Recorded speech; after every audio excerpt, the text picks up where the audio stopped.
Okay, here's the graph for 7b. Sketching parabolas with transformations. Okay, the first thing we need to remember is this, the turning point form of a parabola.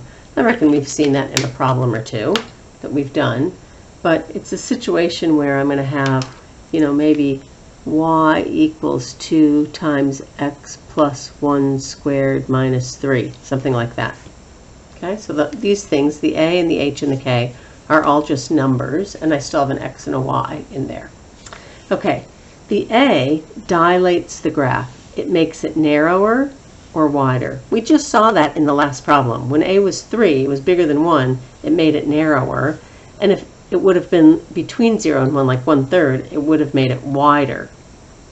Okay? If a is positive, the graph is a minimum, and if a is negative, the graph is a maximum. We just saw that in the last exercise, if it's reflected over the x-axis. Now, here's the new thing, the turning point. Okay, so our graph again, our equation again is that, and it says the turning point is hk. Now notice in here, it says negative h. So when I pull that out, it has to be the opposite of what's in there. So if I was pulling out the h out of here, it would be negative 1. Because it's supposed to be minus, it must be minus minus 1. H translates the graph horizontally, and k translates the graph vertically. The axis of symmetry is the line x equals h. Okay, now let's do a couple of graphs. Here we go. This doesn't seem like the hardest example in the world, but here we go. I want to put all these things on here, so I might even scoot my graph over a little bit so that we have some working and then a graph over here.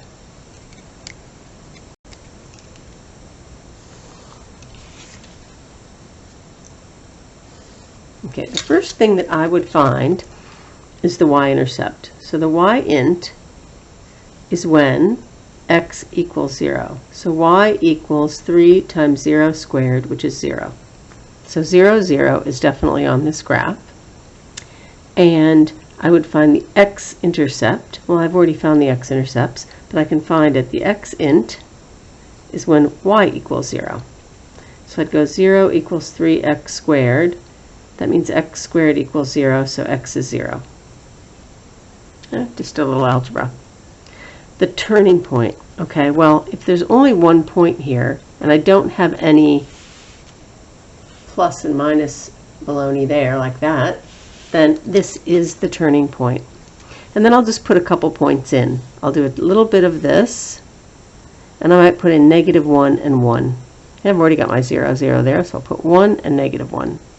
If you pick 2 and 17 or whatever you want to pick is fine, but just something on either side of the turning point so you can figure out what the shape of the graph is.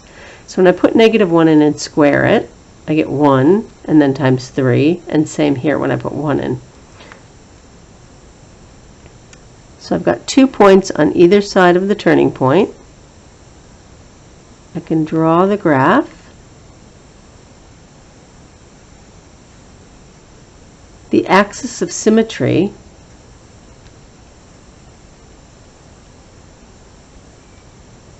is the line x equals 0. It's the y-axis. Okay, and I think that's good enough. There's not much to label there. Okay, let's look at this one. Now this one is a little bit in turning point form. The turning point form is this. Okay, so we can just pretend that there's a plus 0 off the end here. And so my turning point is going to be 2, remember it's the opposite of what's in there, comma 0. So when I start my graph over here,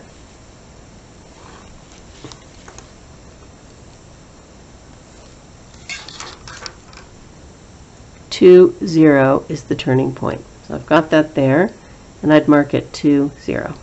Okay, that's what they mean by label. Now I need to find the y-intercept, and so I'm going to put 0 in for x.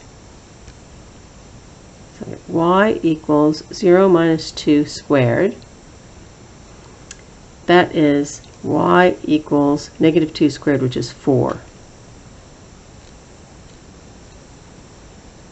I'll put a dot there. I can already see the x-intercept there. It's the same as the turning point, so I'll leave that. Now, I know that there's another point over here somewhere that's exactly the same as that one. Could you tell me what that point is? It's 2 spaces to here. It has to be symmetrical through this line. So it's 2 spaces to here and up. So this point is 4, 4. You can figure that out. And there's my graph. The axis of symmetry is the line x equals 2. I want you to label that. Okay, let's try one more. Remember the form, standard form or turning point form,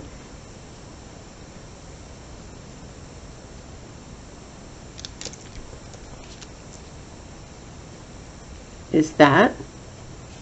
So my turning point is the opposite of what's in there. I don't take that negative through, I'm not allowed to. So it's -1, comma, and it's exactly what's out here, 4. I know from this negative a that a is -1. I know the graph is going to look like this. It's going to be a maximum graph. I know it's going to be upside down. So let's get some things going on. Let's see, what's the y-intercept?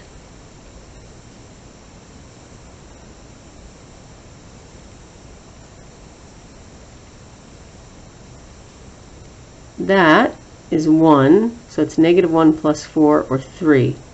So the y-intercept is 3. Let's figure out the x-intercepts. This will be a bit more fun this time. That's when y is 0.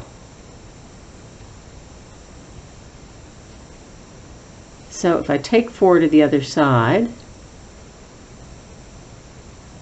and it looks like I could divide by -1 or multiply by -1 and make that negative go away. Okay, now, really thinking, I can multiply all this out and factorize, and probably that's what I should do with you, but and I'm not going to. I'm going to take the square root of both sides and get plus or minus square root of 4 equals x plus 1. Okay, we could have done it. Do I have room up here? We could have done it like this. We could have from here gone 4 equals, and I could have FOILed this all out and gotten x squared plus 2x plus 1, and then I could have subtracted 4 and gotten -3 here, and then I could have factorized it into this. Okay, and you could have done that. And if you could have gotten x equals -3 and x equals 1. And that would have been all our good work that we did. Or you could do it this way, down here. I'm trying to leave room for my graph. And you could get the two answers by going 2, square root of 4 is 2. 2 equals x plus 1, or -2 equals x plus 1. And this gives me x equals 1, and this gives me x equals -3. I got the same answer. You just decide how you want to do it. Now I have to put it on a graph, so there's heaps of stuff to do for this one.